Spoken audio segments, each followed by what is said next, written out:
You have to be able to talk to the homeowner, see what they want, and change it ahead of that. So we have about 5 minutes left? Yeah. 5? The ever-expanding 5 minutes, yeah. That's right. No, you're so interested, you just keep going. Tell them. Make I don't them get think the anybody's going to ring my bell. Double work for what you get paid. You're working twice as hard to get paid what you got for 2 transactions. You're working maybe 1. What now? You're working twice as hard if you're going to sell it for free and then give them a house. So you're doing twice as much work. Well, that deal, hey, that deal, better one deal than no deals, right? Because that deal doesn't exist.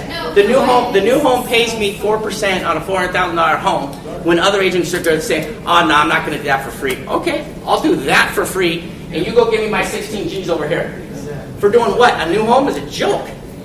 Right? So you got to, these people are in Vegas and the first time in 5-10 years, they have equity and they want to move to another area because the areas have changed. So the new homes, these people didn't have enough equity. They barely had enough. I did a video of it too and put it on Facebook. And so I took their no equity home, sold it for free, and they were able to buy a new home. Not only that, how many referrals do you think the guy's going to send me? They love it. Now I got their kids on video saying how much they like the community. I got their kids on video how much they like the community. You know what the kids said?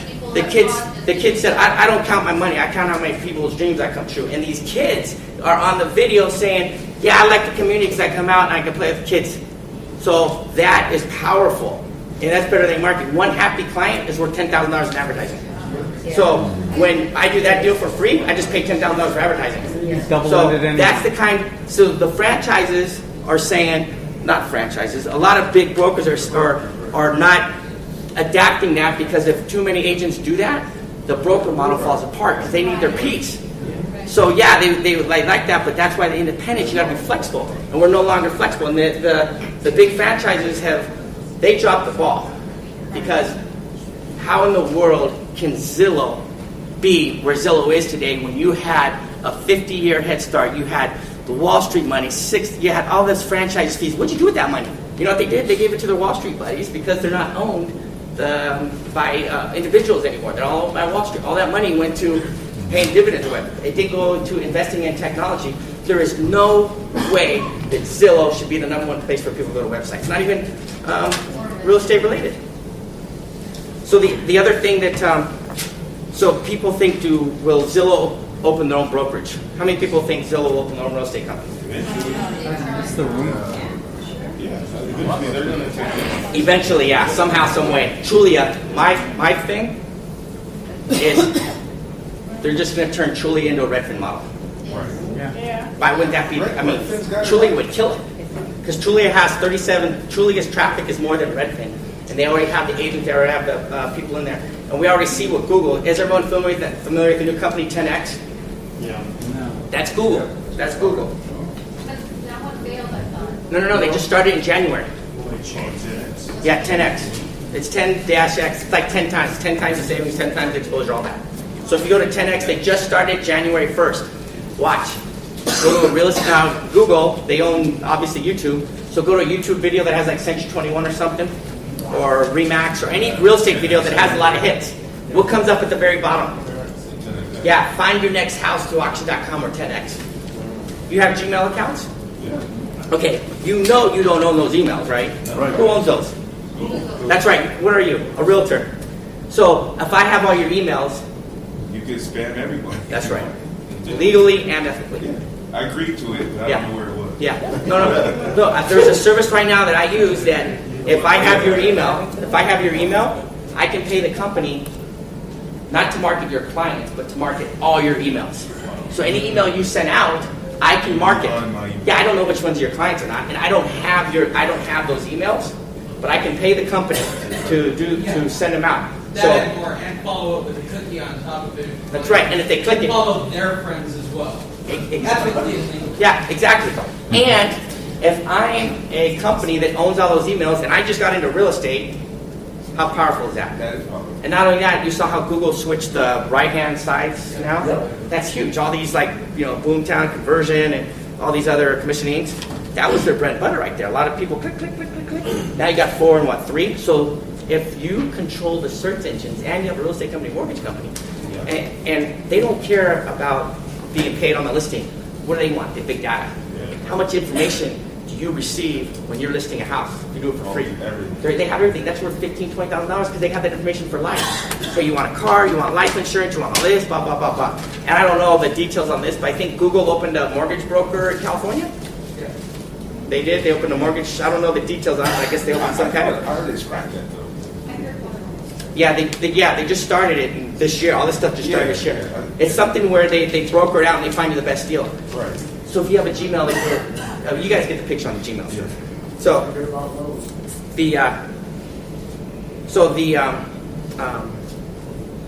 fast forward. Does everybody know what interactive brokers is for stockbrokers and financial analysts? Yeah. So that's the same. That's how we're moving towards real estate, and it's happening in light speed right now. And then the technology. So a lot of cold calls. How many people still cold call? No one? Here's what happens with cold calls. First of all, if you're going to do it, have a different message. But here's in Vegas, and I'm sure wherever you're at, the same thing. But Vegas, what a disaster.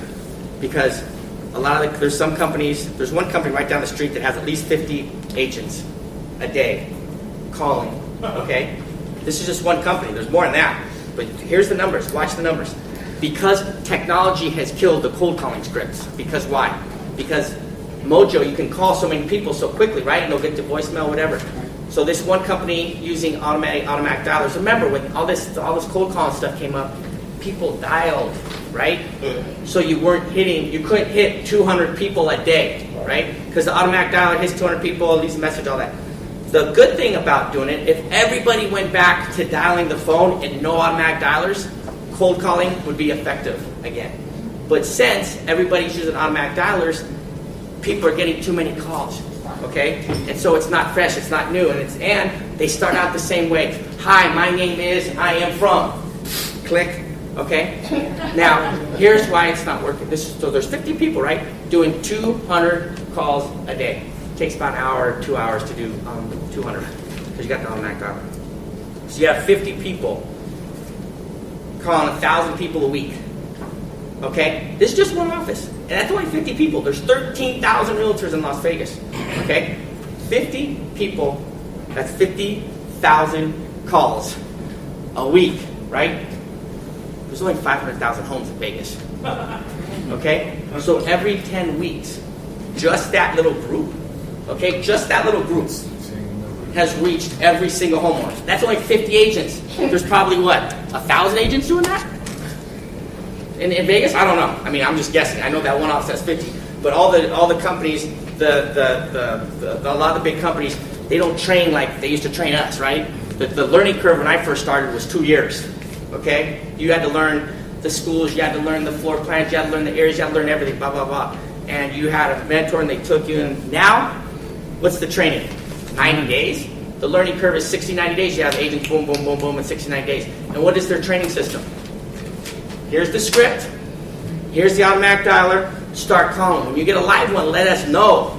Okay? That's the training. That's the training now because of technology. And that's why when you have 50 people making 50,000 calls, okay, why would a company do that? Well, if I own that company, I'm getting 50,000 free calls, right? I'm getting 50 agents making 50,000 calls. I'm sitting pretty because it's a numbers game. Out of 50,000 phone calls, me as the owner of that company, okay, I'm going to get at least 5 or 10 deals and I'm going to get my 50-50, right? But long term, that's hurting the image of realtors and real estate agents because we're becoming known as cold call, right? That's the thing now. But people are asking, well, if it's hurting our industry long term, why are they doing it? Well, they're doing it because they're making a killing right now. These big brokers are making a killing right now just by converting their real estate companies to really call centers now. The big real estate companies aren't really real estate companies. They're call centers that have people that show houses. Let's be real, right? That's what they do. They show houses. And they fill out, and we go back to the learning curve. Mine was two years. I'm sure yours is about 2 years. Now it's like 69 days. I got people they're closing 2 or 3 homes within 30 days of getting their license. Why? Because they're showing homes, show the home, come back here, we'll fill out the template with you, then we'll send it back to them, DocuSign or AuthentiSign, that's from the MLS. When they get it back, we'll email it to the other agent, and they will present it to the thing, and then we'll open escrow, blah, blah, blah. Right? When I first started, how did we do it, Joe? Walk up there. That's right. You talk to them, you present it at the house. I don't present offers no more. I'm just as lazy as everybody else. I DocuSign, I take a picture, whatever. I don't, what I just said, I do too. You do too. Why would you go back the old way? In fact, you don't. But that's why we have become a commodity instead of a profession, because we don't build a rapport. How many people have CRMs? Right? So I'm talking about, I mean, we're causing our own problem, right? I didn't have a CRM when we started. You? No. It was right here. We didn't need a CRM because you were living the experience with the buyer. You were taking them to the homes. You didn't need a CRM. I had this right here. See that pad? That's all I had. And I was the top guy for Century 21 in 98, 99. And that's all I used. No CRM, no ticker, because I was building rapport with them. And that's why there was loyalty. People say, oh, the buyers aren't loyal. Well, we're not loyal as agents. We're not loyal because why? We put them in a CRM. We don't build that rapport that we used to. Part of it because of technology, because if somebody wanted to see homes, we would have to show them what the inside looked like. So we saw thousands of homes that would not fit the criteria if we would have had the picture ahead of time. I mean, how many times we walk in homes? Oh, no, let's go. Right? You drove all that way, spent all that time. That never happens anymore. Nobody ever says, I don't like that kitchen, let's go. We used to get that comment all the time. Yeah. So that's how the market has changed. You've changed. So that's why there's not loyalty with buyers either, is because when you were driving in that car, you can only talk about real estate for so long, right? But you start talking about their family, their friends, and all that, and you became friends with them, so you built up a rapport. You don't build that rapport up on the CRM anymore. So what do they get? They get automatic drips and their numbers. Everybody's a number now. So we have caused our own problems by focusing on CRMs instead of client relationships. But it's part of the deal because, I mean, what are you going to do? You can't go back in time, and that's how you have to do it now because that's how the consumers are trained now too. So that's another way you need to change. Go ahead. But clients still appreciate client relationships. Yeah, it's easier for a mortgage guy because you still get to communicate so much, right? Your deal, send me this, send me that. With homeowners, like they shop a mortgage once or twice. Okay, that guy's the best rate. Boom. On houses, they're looking at houses every single day when they get back from work. I mean, let's face it. Over half of my listings now, they're more of an expert than I am because they've been on there for 6 months. I know how much that's sold for. I know how much that's sold for. Blah blah. You know what they say? Oh yeah, that one was a divorce sale. Well, those people left. They went to Oregon. That guy, well, he sold a little bit low because he got a job transfer. Oh, and that one over there, the wife left, kids didn't stay, and they were going to college, so that's why he sold for that price. Okay, what do you want this for? It's true. Have to target. Let's be real. That's because they have all the information now, so we have to adapt to that. So, and then with DocuSign and email, I mean, a lot of listings I don't even go to. We send the photographer, take the pictures, get it out, and then when we get listed, when we get offers, how many times do we present them now? We present them by calling them, emailing them, and going over the phone, so we don't have to drive there anymore, right? Before, when you had listings, you'd have to take them all the time and present them, get them signed, rejected. Now, DocuSign, boom, boom, boom. 5 minutes, 10 minutes. That's how the market's changed. You think photomats are going to come back? Steve, can We're out of I time. say, sorry, I just gotta say, I hate Zillow and Julia. I had a story, and I'm gonna say it really quick. Last year, these buyers, they wanted to buy a house, they were pre-approved, blah, blah, blah, in Green Valley.